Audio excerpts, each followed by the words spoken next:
Good afternoon. This is Kasia. And Kasia. We are here with you today to walk you through the remaining, not even half of AI narratives that we surface through our passion project. Yes. And in the first 3 episodes, we talked about the first one was about our positionality and insights and not insights, our intuitions and things that we brought into the project and why we started it. The second one was more about the methodologies and the way of working and some of our fuck ups and some of the brilliant ideas that we had. The third one was about the AI narratives themselves, and today we're going to continue. So if you're here for some reason without having gone through all the process with us, I do recommend to go back at least to the third episode when we talk about AI narratives, like the bulk of them, because today is the continuation. So it will be much easier to actually follow if you listen to the previous one. Okay, so let's jump right back into it. And just to remind you and refresh the subject a little bit, one of the things that that we found out through this project is not only the 20 narratives we are continuing to walk you through today, but also the main axis or the main criteria in which they differ. And what we've landed on is those narratives that try to calm us down, ration through this change that AI is, and the ones that caution us. So you can see that that vertical line, and then in the other axis that help us organize those narratives is the horizontal one, which talks in the language of common resources. So how AI is debated about in terms of impacting us all and impacting us as groups, societies, community, and in the way it's more individualistic, which means it creates competitive advantage between the players. So it's much more of an individualistic approach. And today we want to start by zooming into the business as usual, or learn another thing, a call out of learning another thing, and this sort of space and narratives that occupy it. The space is again in between like competitive advantage, so this like individualistic approach, and the calming narratives or calming space. So we try to map those narratives that are both calming and also talk about it from individualistic competitive advantage standpoint. So we see several of those that are about you learning a new thing. We said the thing, not the tool, because a tool is already a narrative, but one of those narratives is about AI is a productivity tool.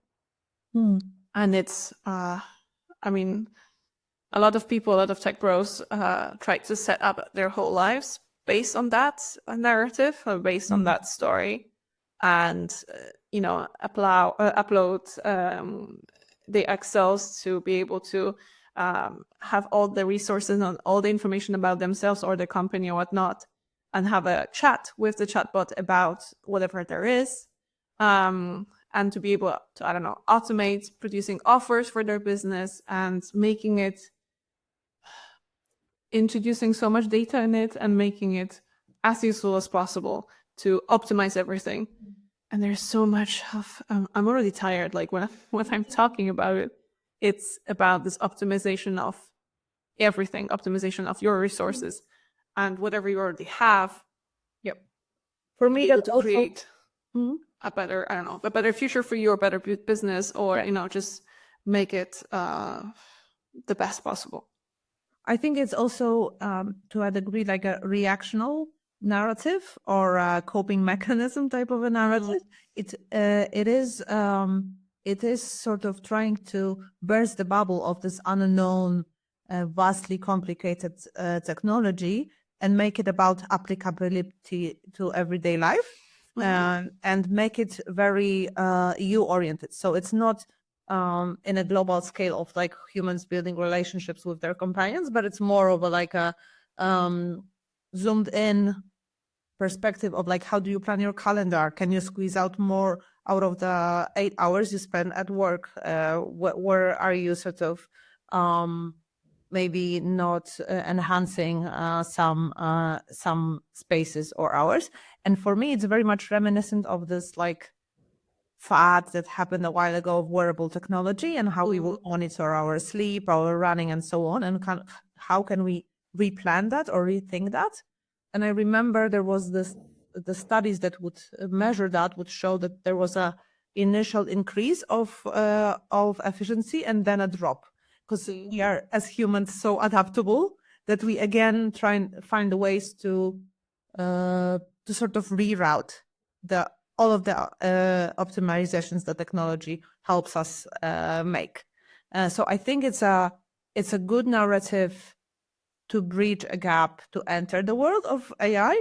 It also is a simplistic narrative. It simplifies the problem scope to actionability. And it's very much a cool and toned down type of a narrative. I think it's obviously it's good. It's there because it helps you. It's more tangible and helps you act.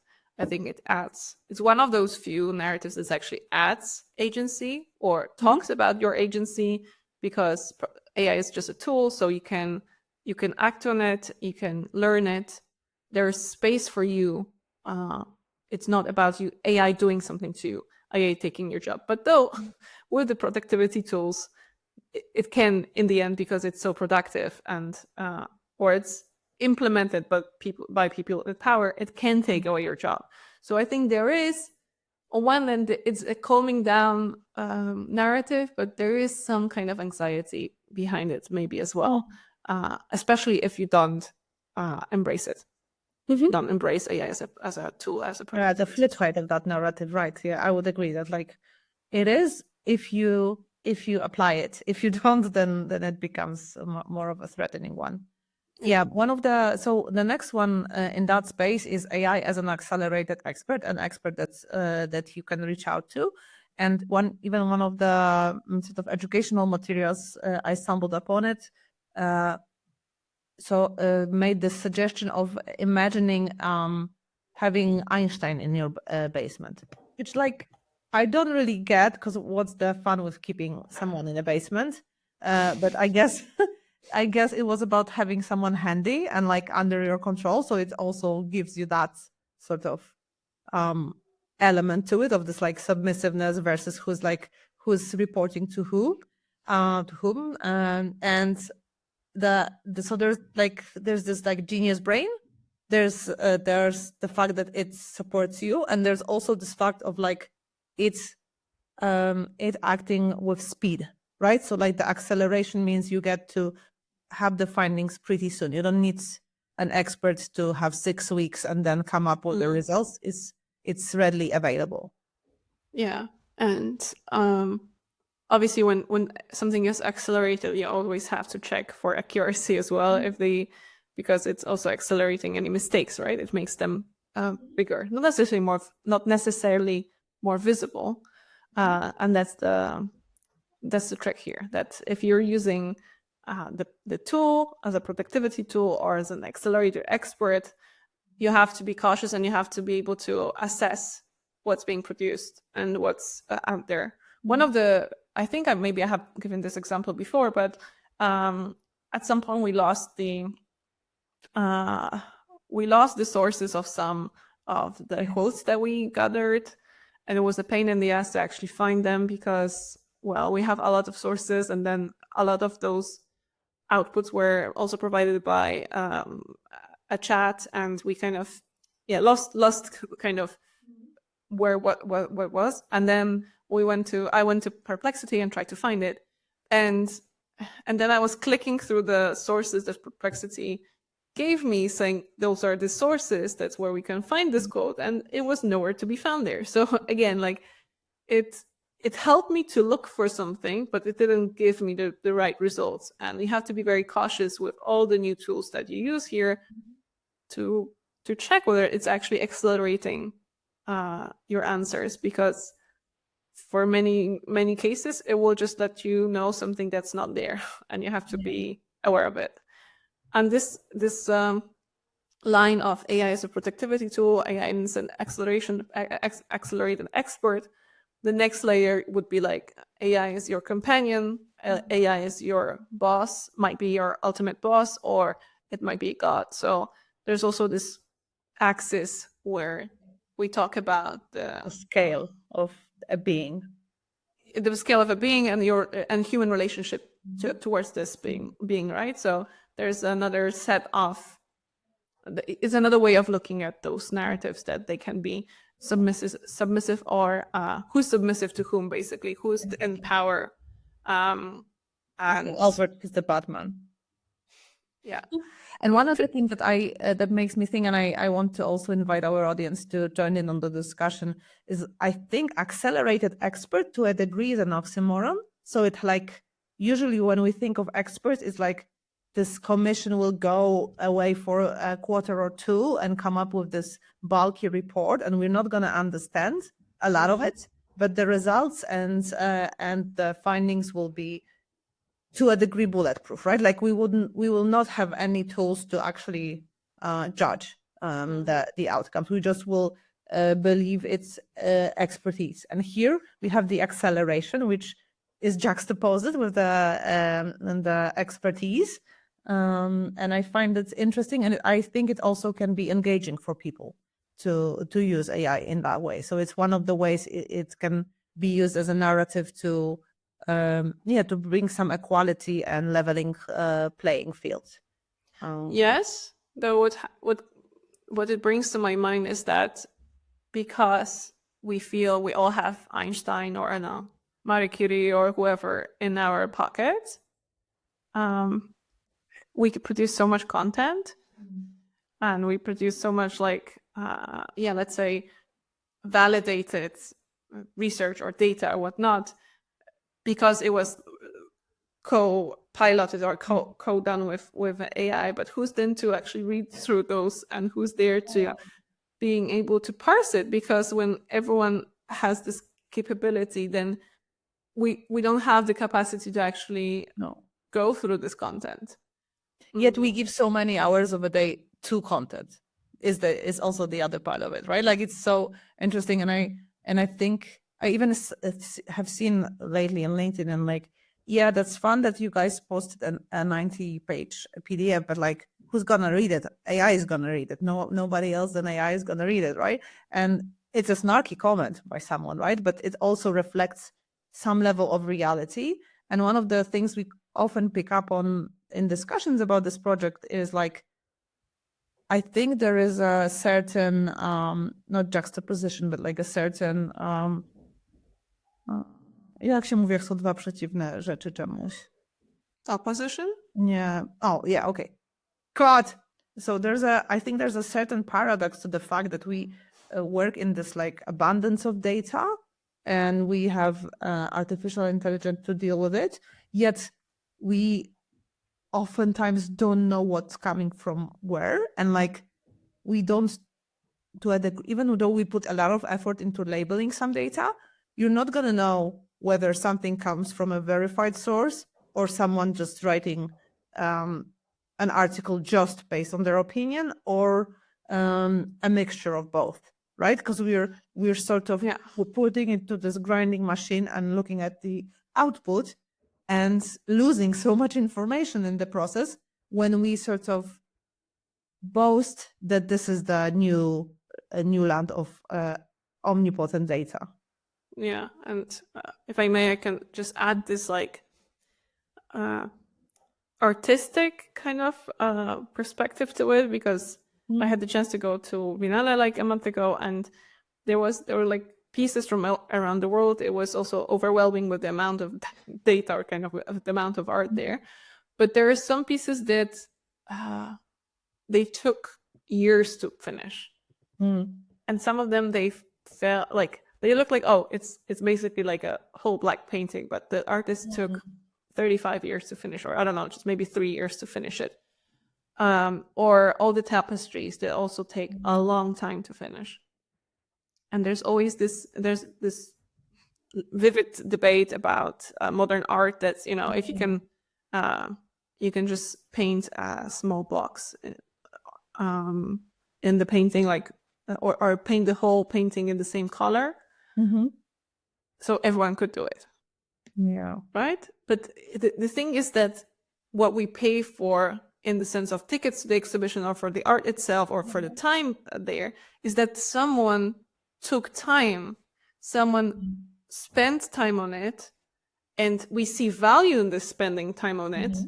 Because if your son shows me the picture of it all painted in red, and I see it in the museum, and I know there's a story behind it, and here it's, you know, your kid just wanting to test the redness, and then there was an artist who made the whole process and like kind of tried to get to the essence of the color or whatnot. The reflection behind it and the time spent on it, it's something that we value as human beings.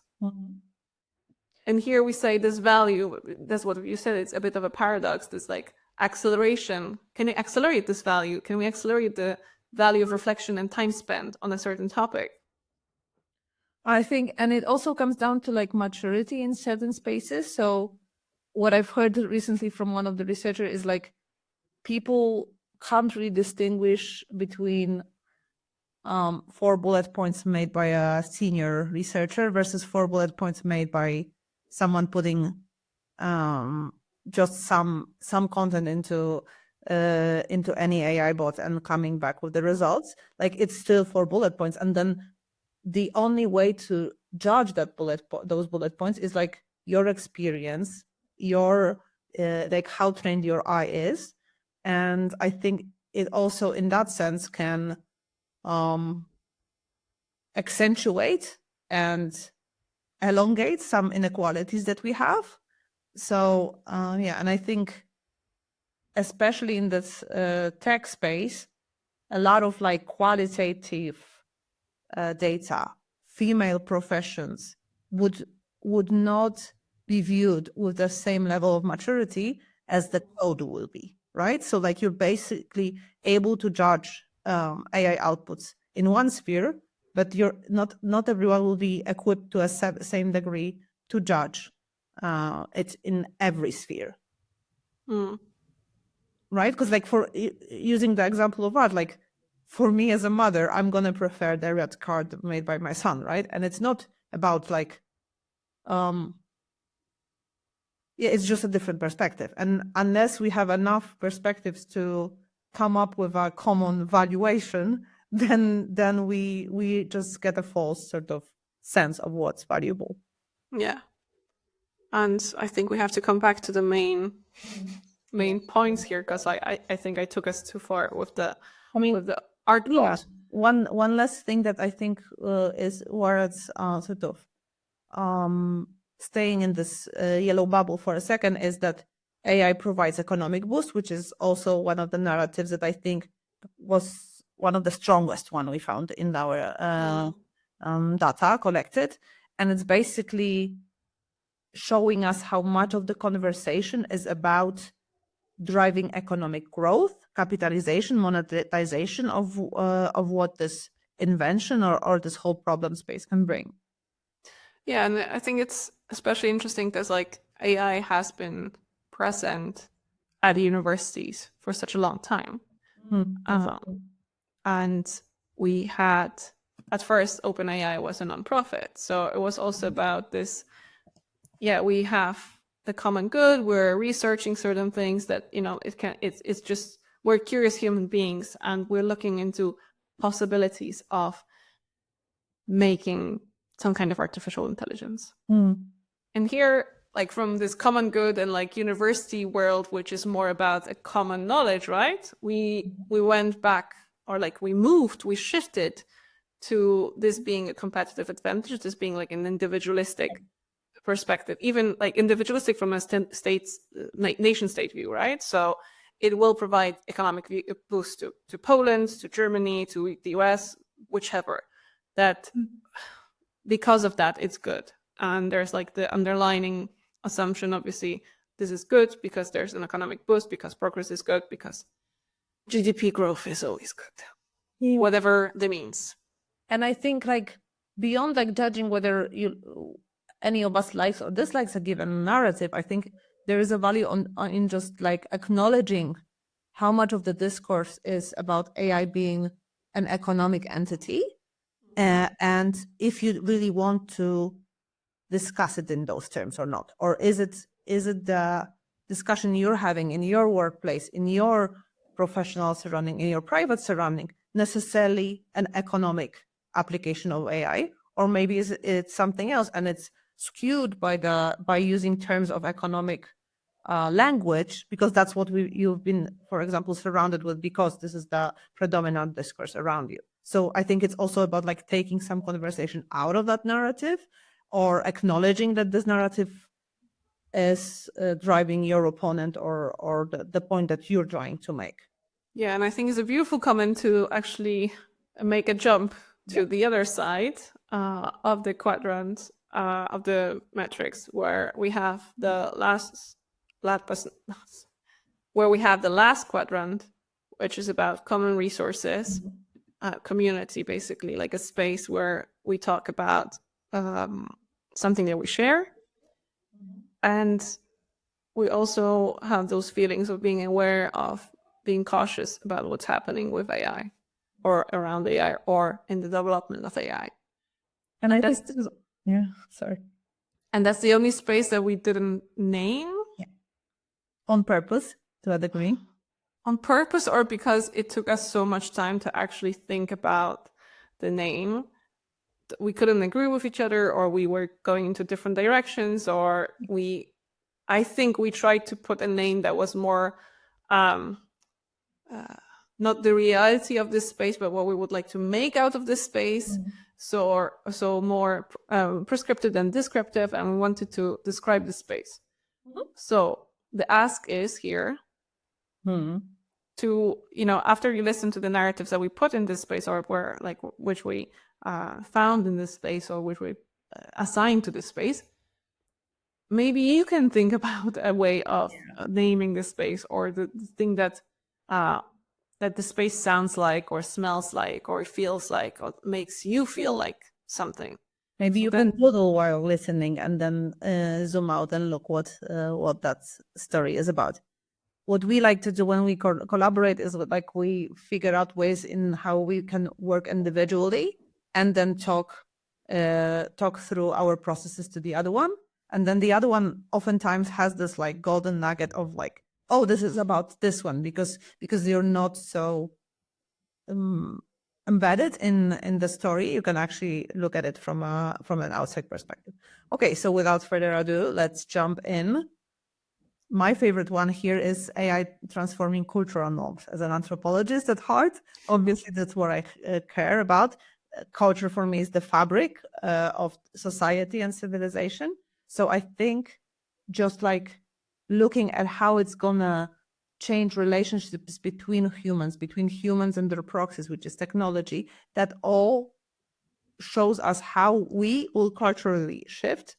And I like using this example of a laptop that is strictly a tool, but it has changed a culture of cafes, culture of working so much, and the way we treat our jobs, and we have even the culture via language, like things like staycation, or what's the opposite of staycation? Workation? Workation, yeah. Like this is all because someone somewhere decided that like you can actually connect the screen with the black box and carry it around. Yeah, at first it was also seen as a ridiculous idea to have it in every house, but then it did transform the way we work at the moment. And I think like using that as your background and that backbone of creating scenarios for futures is a very interesting perspective. And I think it starts to become a topic. It's still, I would call it an emergent narrative. It's not something we explore that much. It's not as visible, but it was present enough to be surfaced in that study.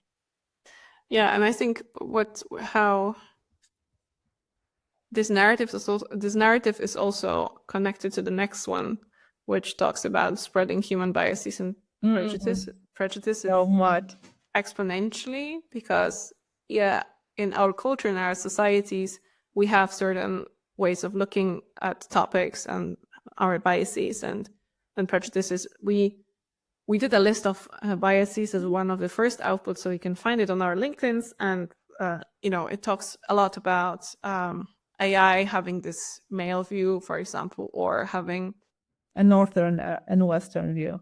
Exactly, or having this like being focused so much on English speaking materials, or more languages that are more visible, that are spoken by more the majority. So obviously it's making the Western narrative, the English narrative, even stronger, and it spreads those biases that are sometimes obvious or sometimes hidden in the data. And it's doing it exponentially because it's accelerating them and making them present in spaces that we might not be aware it's making it present. Yeah. And I also feel like we live so much in such a present day, and this culture of like updates, trend coming after trend, 24/7 news cycle and so on. We think that everybody's on the same page that we are. And what AI does, especially being trained on the content of internet, which is roughly last 35, 40 years, it's sort of mixes it all together, equates everything to everything, and gives you the output. So you can imagine, like, if you think about things that were back in the day or in the 90s, it's going to be as present as the consensus we have right now within AI. And all the libraries that were digitized, right? And exactly, yeah. I don't know, 20 years ago, etc. You will have material maybe from the 17th century, 18th century, and it will be equal.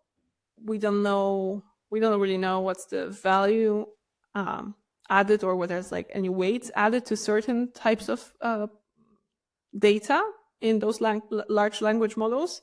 So again, going back to it being a black box. But it's... And we even know that about, like, even imagine that we even have this level of data labeled as studies versus just opinion pieces on blogs, right? Even if that's the case, we know now that studies psychologically, physically, that were done throughout 20th century were heavily biased towards men. Like, there are 5 times less studies about menstrual blood than there are about semen. There are diagnostic criteria for autism solely based on male studies and so on. So, like, even if it's an academia peer-reviewed text, it still has the embedded social fabric within it. Of course, and there's still bias, or there's still like a certain period in time where certain studies could be financed or not. When it comes, for example, to psychedelics, right? To like the 70s, there was this boom of financing those studies. Then there were certain events where one of the most prominent professors were also taking drugs while doing those studies with the students, and there was like a huge like, no, we can't continue that. And there was Nixon saying there's a war on drugs. So that has changed what was studied. Yeah. So that's much more like a political value-based decision than scientist decision not to study a certain subject anymore. So if we move closer to the extreme of beware, like we're talking more about, yes, anxiety on one hand, but also just cautionary tale in general. And I think that's also something that, of course, is an uncomfortable feeling, both anxiety and caution. So I think it also creates a pushback to those narratives. Like, we would prefer to jump back to the pleasant and romantic meadow, right? So I think this is, you have to be aware if you're adopting those narratives, if you're using them, if you're perpetuating them, that you're gonna face pushback because it's an uncomfortable sphere, but it's also stronger because of that, because it can motivate change. And I think it's also, many of those narratives here come from anger or grief. So basically anger and sadness, that AI is changing something or is perpetuating something that we might like to change, like with the biases or prejudices, right? So that we're entering a world, or like we're leaving behind a world, so there's like grief for this world, but also entering a world that we might not like, or we see the signals of the world getting worse to some extent in certain areas, like equality, for example. So And I think it's sorry. No, go. I think so. This is exactly like it depends on the eye of the beholder or ear of the beholder. Like you can do like nah, not listening to you. I wanna go to the techno optimism, or that can spark change. Like it very much depends on the audience and what you can do about this whole sphere. And it's, you can, I don't know whether I should say it now because I'm going away from the narratives themselves, but I just wanted to say that you can also hold this narrative at the same time, saying like, oh, it's called transferring cultural norms and it's spreading biases, but it's also a productivity tool that I use at home, at work, and I need to learn it. And you can hold both of those narratives or several of those narratives or change it in between them, depending on the day, on your mood, on your ability to uphold it, because those narratives here are, I would say, much more heavy to, or like they are just much more broad than some of the ones that we touched upon. And I think the power of those findings also lies in its variety. That like you're not stuck in one. You don't have to choose one. It's not a nationality. Like you can actively switch through them, and just being aware of the fact that there are many ways in which you can describe AI. There are many languages in which you can describe it, gives you a power to switch the narrative to the one that serves your purpose at a given moment, for good or for worse. I think one of the ones that we spend a lot of time debating on is AI development should follow ethical guidelines. There is this call, oftentimes from the third sector or academia, sometimes from policymakers, of that, and that's juxtaposed with the speed and the necessity to move fast. So there's this tension between those two narratives there. And then the next one here would be AI should be supervised by humans.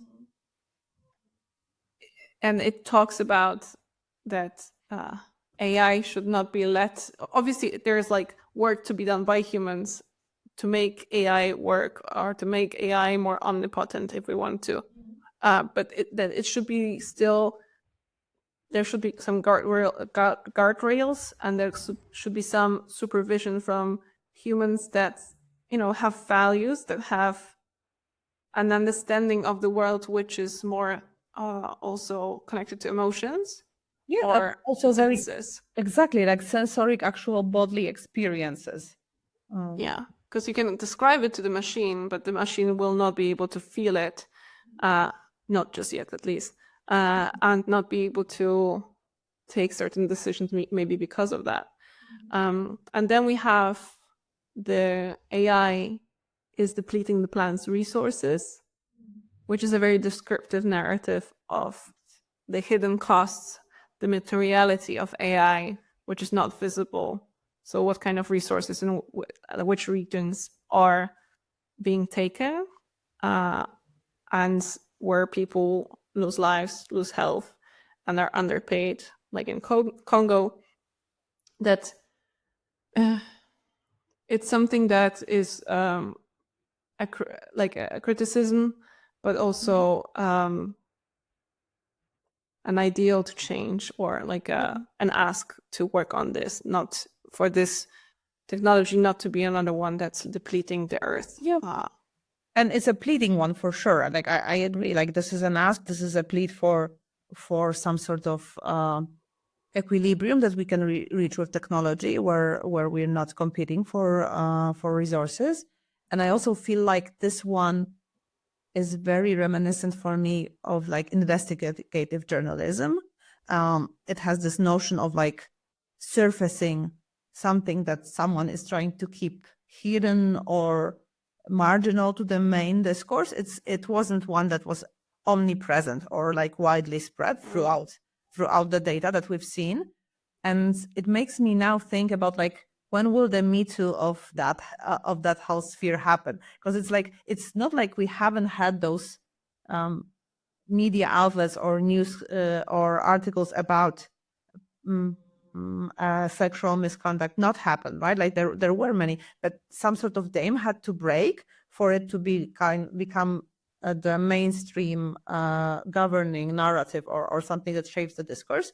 And this narrative doesn't feel like that. It feels like an outlier shouting from the sides about being uncomfortable. The same happened with a lot of brands, like clothing brands, right? And forced labor in their factories, and then they started certifying themselves or talking about the labor laws, etc. I don't know how much of this has been introduced already, but there's a discussion about it. So I think this discussion is probably gonna come sooner or later, and we already know that Microsoft or Google's consumption of energy has grown by 2 digits in the past few years because of their investment in AI.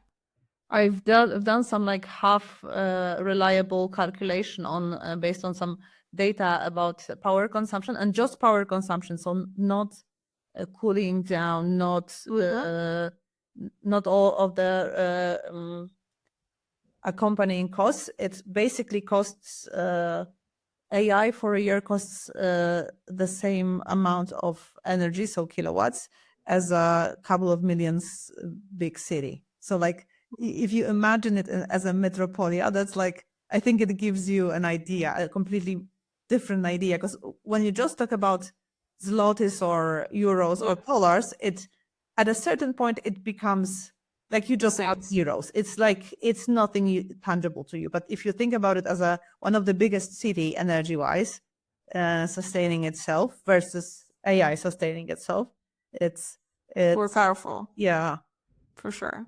And then the last narrative, the last but not least, is definitely AI is launching a real life dystopia, a very present narrative. Encompassing some of the ones that we discussed before. For example, AI is going to take over your job, right?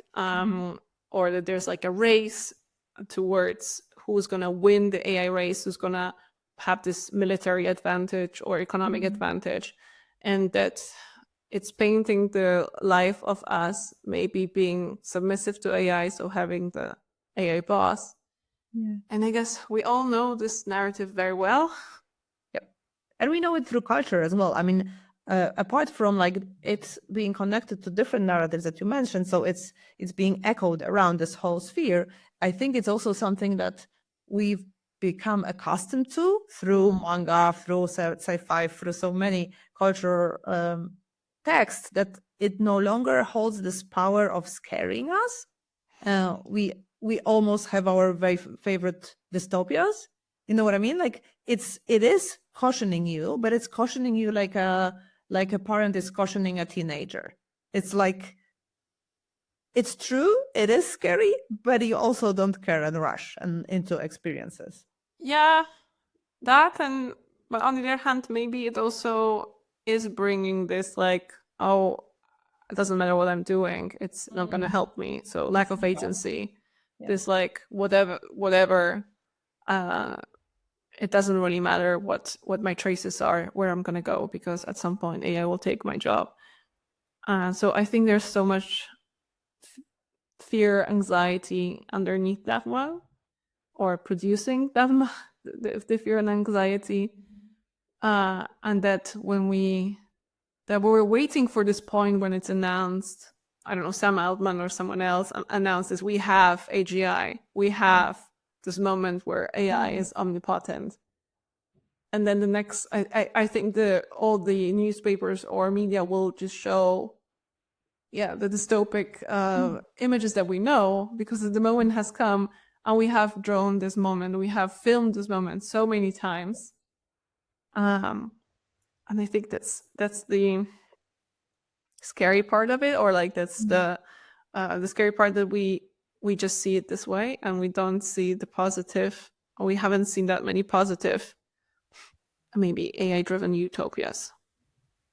One thing that I want to say about this notion of AI and the fact that it should follow ethical guidelines, it's not only something that's highly debated between us and around the world, but it's also, I think, an opportunity and a call to create something that would have as universal of an appeal as human rights have, and it shouldn't be a differentiator between European and American market moving things to China versus keeping them in Singapore and so on. It shouldn't only be viewed as like who's bureaucratic and who's not, and it's actually a window to agreeing on something. So that's why it's in this sphere where we're talking about commonalities instead of advantages. Yes, and maybe through that we can make sure that the AI dystopia doesn't happen. Maybe that's the way of doing that, through human rights or ethical guidelines, or however we call them. And I think we're done with all the narratives today. Yeah, and we would want to close this chapter of analysis and research now, and invite you to join us next year to go through through applying them to what sort of futures we can draw from those narratives moving forward. And I'd like to invite you to tell us what kind of world you saw in this bucket of narratives, and what you thought about which name we could add here. And if you heard something you didn't agree with, or heard something that was inspired you or made you think in a different way, as usual, just hit us up on LinkedIn and let's chat about this. Wesołych świąt! Bye! Bye!